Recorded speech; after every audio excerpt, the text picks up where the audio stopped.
Hi viewers, আশা করি সবাই ভালো আছেন। আজকে আমাদের ক্লাস হচ্ছে 13 মানে 13। আজকে আমাদের ফরম্যাটিং পার্ট 1। মাইক্রোসফট এক্সেলে যদি আমরা আসলে ফরম্যাটিং না জানি তাহলে শুধু সূত্র শিখে কোনো কাজই আমরা করতে পারবো না।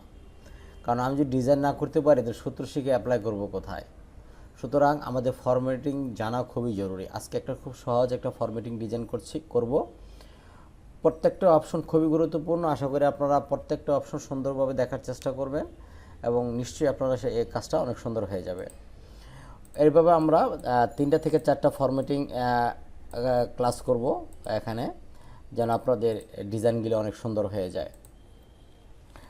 তো আজকে একটা সিম্পল একটা ক্লাস রুটিন আমরা এই ক্লাস রুটিনটা আমরা এখানে বানাতে চাচ্ছি। উদ্দেশ্য হচ্ছে একটা যে আমরা ফরম্যাটিং করতে চাই, কিভাবে সেটা করব। ওকে ভিউয়ার্স, আশা করি আপনারা সবাই ব্যাপারটা বুঝতে পেরেছেন।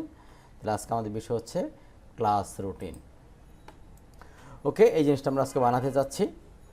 ওকে, আমরা তাহলে এই অনুরূপ একটা ডিজাইন যদি করি নতুন একটা জায়গায়, সেটা হচ্ছে নিউ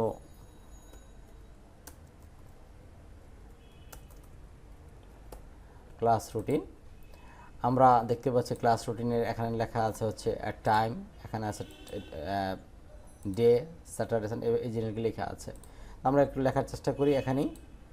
যে প্রথম ছিল টাইম, একটু বড় করে নেই, আপনাদের বুঝতে সুবিধা হবে। এবং আমি বোঝার ক্ষেত্রে ফন্টটা একটু বড় করে দিচ্ছি, সাপোজ 15, 14, ঠিক আছে, এটা জুম করে বড় করে দিয়েছি। নিচে লেখা ছিল ডে, এখানে ছিল টাইম ছিল 8টা থেকে 8:50। ফন্টটা বেশি বড় হয়ে যাচ্ছে, আমি একটু কমাই দিচ্ছি 12। 8:50 থেকে 9:40, 9:40 থেকে 10:30, 10:30 থেকে 10:40। টিফিন পিরিয়ড এটা করবো আমরা, এর জন্য কম দিয়েছি। 10:40 থেকে 11:30, 11:30 থেকে 12:20, 12:20 থেকে 1:30। আমি টাইমটা লেখার চেষ্টা করছি 1 2 3 4 5 6। ওকে, কিন্তু কি দেখতে পাচ্ছি যে এখানে আমার স্পেস নিচ্ছে না। তো আমরা গত ভিডিও আমরা শিখেছিলাম, 12 নম্বর ভিডিওতে স্পেস যদি না হয় কীভাবে করতে হবে। একটা হচ্ছে ক্লিক করে করে স্পেস নিয়ে যাওয়া, অথবা যে সবগুলি একসাথে করতে চাই তাহলে প্রথম রো হারটা দেখে নেই। কলাম হারটা হচ্ছে 11.43। আমরা সবগুলি সিলেক্ট করে আমরা রো হাইট 11.43 লিখে দিয়ে দিলাম, সবগুলি অ্যাডজাস্ট হয়ে গেল। এবার না হলে আমরা ডাবল ক্লিক করে করে আমরা ঠিক করে নিব। ঠিক আছে, ফন্টটা একটু বড় করেছি বোঝার জন্য, এই জন্য আমাদের অ্যাডজাস্ট কম হচ্ছে। ওকে, 1 2 3 4 5 6। ওকে, যদি টাইম ভুল হয় সেক্ষেত্রে সরি, কারণ হচ্ছে আমি জাস্ট দ্রুত লিখে দিয়েছি। এরপরে এখানে লেখা ছিল ফার্স্ট। দেখেন এখানে ফার্স্ট ছিল হলো সুপারস্ক্রিপ্ট, অর্থাৎ এই উপর দিকে, বাট এখানে নাই। সেক্ষেত্রে কী করতে হবে, প্রথমে অ্যাপ ভিতরে প্রবেশ করলাম, এই দুটো শব্দ সিলেক্ট করলাম, মাউস ডাবল ক্লিক করলাম, ফরম্যাট সেলে গেলাম, গিয়ে সুপারস্ক্রিপ্ট সিলেক্ট করলাম, ওকে দিলাম, তাহলে এটা উপরে উঠে গেল। এক্সেল একটা সুবিধা হচ্ছে কোনো একটা শব্দ কন্টিনিউ করতে হলে সেটা বারবার লেখার প্রয়োজন নেই। আমি এই সেল পয়েন্ট ধরে যদি টান দিই ডান দিকে, তাহলে দেখো সেকেন্ড, থার্ড, ফোর্থ অটোমেটিকলি হয়ে গেছে।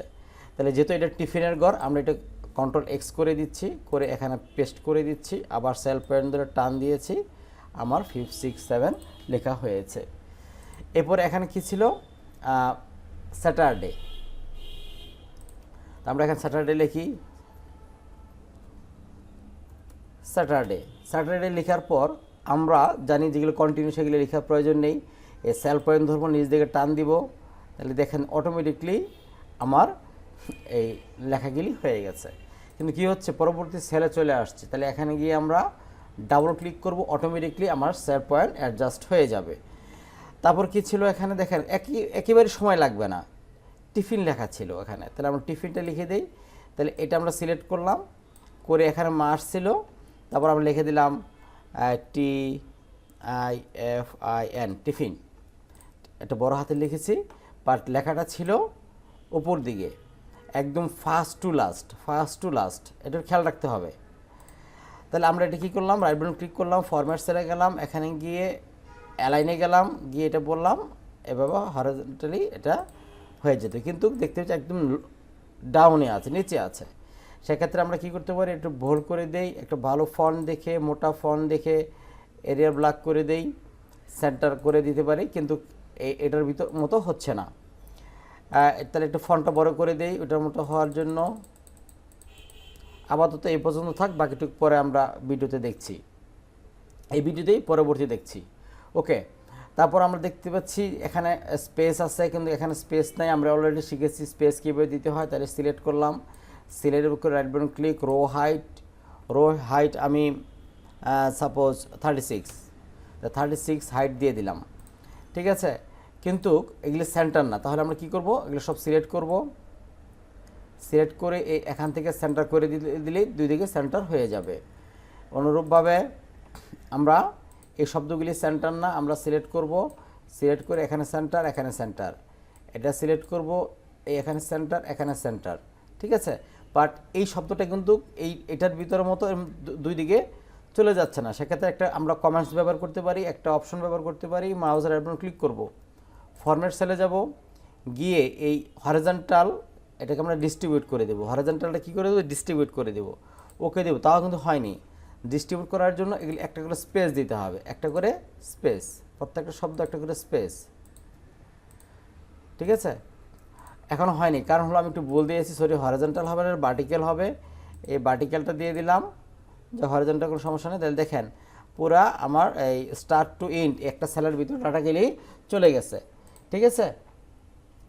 এরপরে কি ছিল, যে আমরা এই এখানে বর্ডার ছিল, এখানে বর্ডার দেখা যাচ্ছে না, এখানে বর্ডার আছে বাট এখানে বর্ডার দেখা যাচ্ছে না। তাহলে আমরা কি করব, সিলেক্ট করব, সবটুকু সিলেক্ট করার পর আমরা বর্ডার অপশন চলে যাই, যে বর্ডার অপশন, আমরা ডাইরেক্ট সরাসরি মোর বর্ডারসে চলে যাই, গিয়ে আমরা এই মোটাটা একটা সিলেক্ট করব, আউটসাইড ইনসাইড দুই দিকেই বর্ডারটা হবে, ওকে করে দিলাম।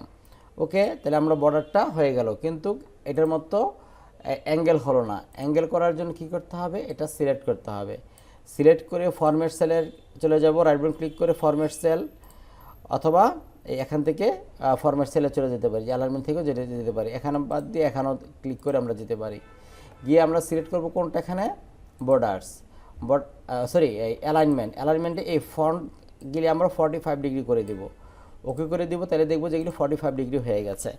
বাট কী সমস্যা হচ্ছে, এই ডান দিকে একটা দাগ ছিল যেটা এখানে দেখা যাচ্ছে না, এই সেলটা একটু বড় করে দেই, দিয়ে এটা সিলেক্ট করি, উপর থেকে শুরু করে একদম লাস্ট সেলের আগ পর্যন্ত সিলেক্ট করে আবার এখানে চলে যাই অ্যালাইনমেন্ট, গিয়ে শুধু কোন দিকে হবে বর্ডারটা, এই একটা সাইড, শুধু এই একটা সাইড বর্ডার হবে, ওকে দিয়ে দিলাম। তাহলে কি দেখলাম, যে এটা বর্ডার হয়ে গেছে, বাট এইটা হয়নি। এটা সিলেক্ট করব, আর রাইট বাটন ক্লিক করে ফরম্যাট সেলে যাব, আমরা দুইভাবে দেখাচ্ছি, ডায়াগোনাল দিয়ে দিব, ওকে। তাহলে দেখেন ডায়াগোনাল হয়ে গেছে, বাট এখানে ফাঁকা আছে, ধরে আমরা এরকম ছোট করে দেব, ঠিক আছে। তাহলে আমাদের মোটামুটি রুটিন হয়ে গেল, এগুলো সেন্টার হয়নি, এগুলো সেন্টার করলাম, ওকে ওকে ওকে। তাহলে আমরা কি হলো, যে আমরা খুব সহজেই একটা রুটিন তৈরি করতে পারলাম। এখন কথা হচ্ছে ভিউয়ার্স, আমি খুব দ্রুত এটা করতে পারছি কারণ আমার জানা আছে। আপনার জানা যদি থাকে তো নিজে নিজে আগে এটা দেখে নিজে বানান, আমার ভিডিও ফার্স্ট টু লাস্ট না দেখে। আর না পারলে পরবর্তী ভিডিওটা দেখে অবশ্যই এরকম সেম টু সেম একটা ক্লাস রুটিন বানানোর চেষ্টা করবেন। যদি করতে পারেন তাহলে কি হবে, আপনি কাজ শিখে ফেলবেন আস্তে আস্তে। কারণ এরকম যদি ডিজাইন না করতে পারেন তাহলে এক্সেলে কিন্তু কাজ করা যাবে না। তবে একটু খেয়াল করেন, প্রিন্ট প্রিভিউ দিলাম আমি, তাহলে দেখতে পাচ্ছি যে এই শিটের ডান দিকে কিন্তু প্রিন্টে আসবে না, এখানে ডট ডট দাগ আছে, আপনারা দেখতে পাচ্ছেন কিনা জানি না। এই সম্পর্কে পরবর্তী ক্লাসগুলো আমরা যখন পেজ সেটআপ শিখবো, কীভাবে একটা পেজের ভিতরে প্রিন্ট করার সময় একটা পেজের ভিতরে অ্যাডজাস্ট করতে হয় সেটা শিখব। যেরকম আমরা এখানে দেখতে পাচ্ছি যে এই রুটিনটা একটা এই ডট ডট দাগের ভিতরে আছে, মানে একটা পেজে প্রিন্ট হবে, বাট এটা হবে না, এখানে 3টা কলাম বাইরে চলে গেছে। তো কিভাবে আনতে হয় সেগুলি পরবর্তী ভিডিও আমরা শিখব পেজ সেটআপে। ধন্যবাদ ভিউয়ার্স এই পর্যন্ত দেখার জন্য। আমি একটু দ্রুত করেছি কারণ হচ্ছে আপনারা যেন ভিডিওটার সংখ্যা বড় না হয়ে যায় সেই জন্য। ধন্যবাদ সবাইকে। আসসালামু আলাইকুম।